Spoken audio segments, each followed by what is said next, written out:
no single player has as much pressure on them. Bjergsen makes one mistake, they instantly lose the game. But here comes Bjergsen.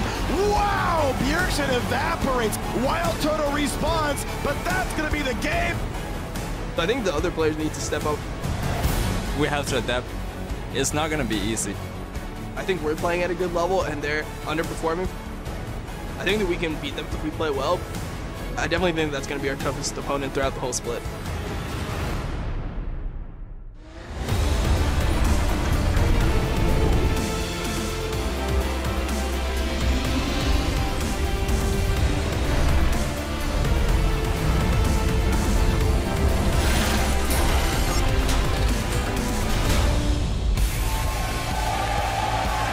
Hello and welcome to Week 4 of the North American League Championship Series Summer Split. We've got a packed house here in Los Angeles, and the fans, as you can see, are plenty fired up for another day of action here inside the studios. Just a moment ago, though, they were lined up and showing just as much hype and support for their favorite teams outside.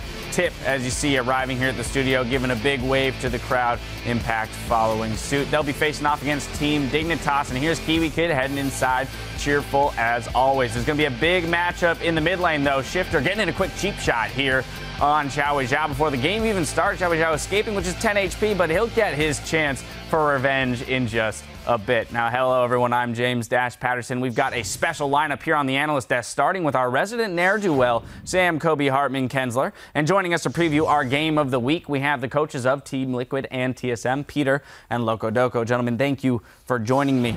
We'll talk to these guys in just a second, but first, let's take a quick look at how the teams are stacked up. In first place, we have CLG and Team Liquid. Gravity, Team Dignitas, and TSM are one game back in third. Tip is in sixth place with an even 3 wins and 3 losses. Cloud9 and Enemy Esports are sharing seventh, followed by Teammate and TDK. Now turning to today's schedule, we've got Team Dignitas starting our day as they face off against Team Impulse. After that, TDK will challenge frontrunner CLG. A little bit later, Gravity will battle Teammate, and we'll wrap up the day with Enemy Esports against Cloud9. Now sitting at the middle of our schedule is the game of the week. 2 of our heavyweight contenders for the top spot will battle it out with Team Liquid versus TSM. And as we mentioned, we've got the coaches of each team here to give us some insight into this match. So gentlemen, once again, thank you for joining me. I'm going to jump right into it, coming to you first, Peter. I got to talk to you last week about the improvements that your team has made and what it's going to take to continue this winning record for you guys. So what have you done specifically in this past week in preparation for this big game against TSM? So basically, in my opinion, TSM is a really mid-focused team. They will pressure mid a lot with Last Boy, with Santorin. They love to gank mid. So first of all, I'm going to definitely do a good version for the mid side to protect my Phoenix.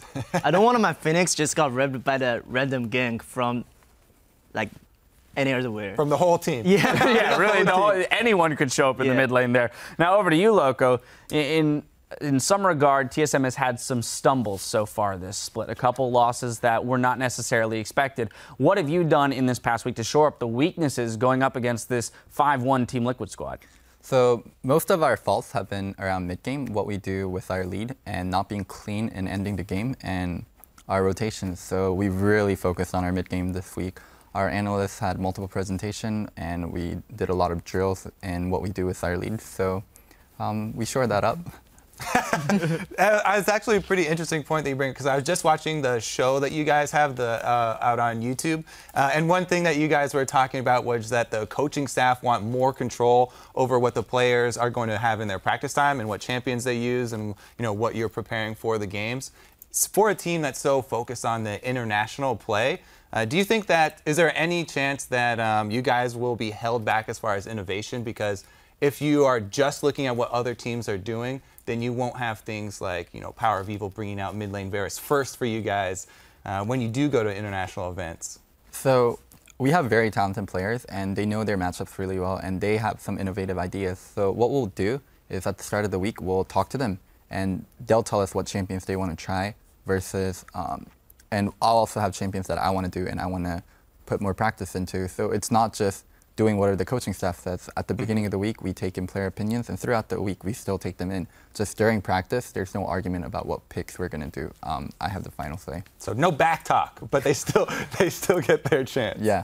Right. Now, both of you have been very outspoken about the infrastructure behind your organizations and the improvement in the coaching staff. You know, kind of along this line of champion pools, we've seen Echo introduced. We've seen big changes to Caitlyn, Jace, and Shen recently. Now, from a coach's perspective, how do you approach whether or not a champion should enter into one of your players' pool or into team strategy? So basically for us is we're gonna be talking with the players, and the players usually can come to me and like, oh Peter, you know, this patch, this champion got buffed. And like I think this champion got buffed, and he's probably gonna be very well in the competitive scene. So we're gonna let him play in the solo queue first to tell me, all right, so in the solo queue you're gonna lane against a different opponent. You can tell me, all right, maybe it's good against this champion. So when we're doing the scrim and we're thinking this champion will fit our team comp, then we're gonna use it. If it used well, then we're gonna play in the LCS. Then, Loco, I'm going to slightly alter the question for you because you've talked about how the coaching staff is going to establish the champion pool that you work with. How would a player then come to you and change your mind about whether or not a champion should be added to that pool? So anytime during the week, they can come up to me and they'll say, oh, I think Teemo's really good because of this and this and this. And then we'll have a discussion about Teemo, and then we'll design a team comp around it. And we'll play it once or maybe twice, depending on how well the game went. And then we'll make a final judgment call and then say, okay, we're going to start playing it more the day after, and then we'll make a call on it. Or if it's too late in the week, we'll say, okay, we'll learn to play around this champion, but we'll try more next week. All right, well, moving away from, analyzing champions to analyzing teams, there's so much talk about, TSM, their strengths and the mid lane and all that. Peter, I want to ask you a different question, though. When looking at TSM, what do you think is their biggest weakness? I think most of the people are going to say Dyrus, but I feel Dyrus is a very good player. I just tell you guys a little bit about one sentence in my scout report. We were talking, Dyrus is a player hard to gank, but easy to dive. Okay. I think their weakness is probably Santorin's point, because lots of the players, they don't like to gank a lot. But like I said last week, I think Dom is one of the best jungler in the North America. If we can get the confident champion ourselves, I think Dom can just win the jungler. Oh, yeah. In his AMA, I think he did say that he considered himself to be the best jungler in North America. Loco Doco, what do you think about the jungle matchup? I think Santorin's a really underrated player. In scrims, he does great. When Santorin first came into the scene, it was into like the really public guy. It was during IEM San Jose, and he didn't have a really good showing there. So his legacy started out really low, but I think a lot of people overlook how well Santorin played during the spring split, how well he played at IEM Katowice. And if you ask the junglers in NA that scrim with us a lot, they'll only have good things to say about Santorin. So I don't think Dom's going to beat Santorin at all. I think Santorin will really show up. Well, it's definitely going to be an exciting matchup. I do want to move to another player, which would be Piglet. Peter, last time this split, about this same time, a few weeks in, there was a lot of disharmony around Piglet and how he meshed with the team. A few months later, everything seems to be running very smoothly. So what do you attribute his assimilation into the team mostly to? Well, first, when Piglet comes to team, the language barrier is really a big issue for our team, because Piglet almost didn't know any English that time.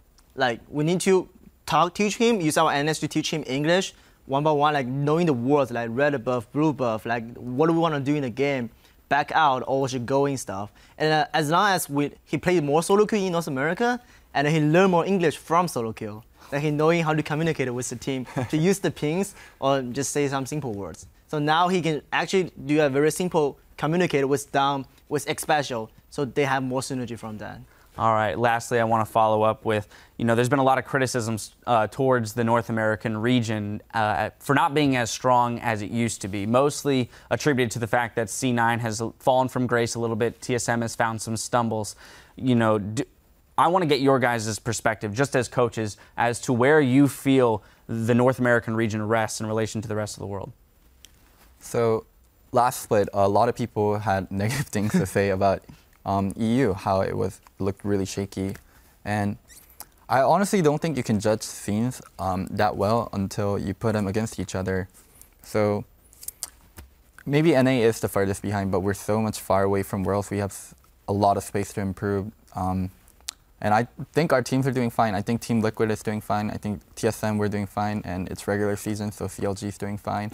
Gravity also showed up. The caveat. I love that. That's great. And C9, even though they're not doing that well, like they always show up when it matters. So, I mean, right now, NA does look pretty murky, and we don't look that great. But I don't think it even matters. Like, who cares? We're, 4 months away from Worlds, 3 months away from Worlds? Like, we're so far away. So right now, maybe we're the weakest, but I don't think it really matters in the overall scope of things. All right, well, great to hear, gentlemen. Once again, I want to thank you for joining us here on the desk. Wish both of your teams the best of luck in your game later today. Now, sticking to the subject of coaches, we want to ask all of you at home which coach in the NALCS has the toughest job and why. Send your bite-sized 140-character responses to @LOLesports and use the hashtag LCS. Then stay tuned to see if we read your tweet a little later in the broadcast. But now we're going to send things over to our dynamic casting duo to get us into the action.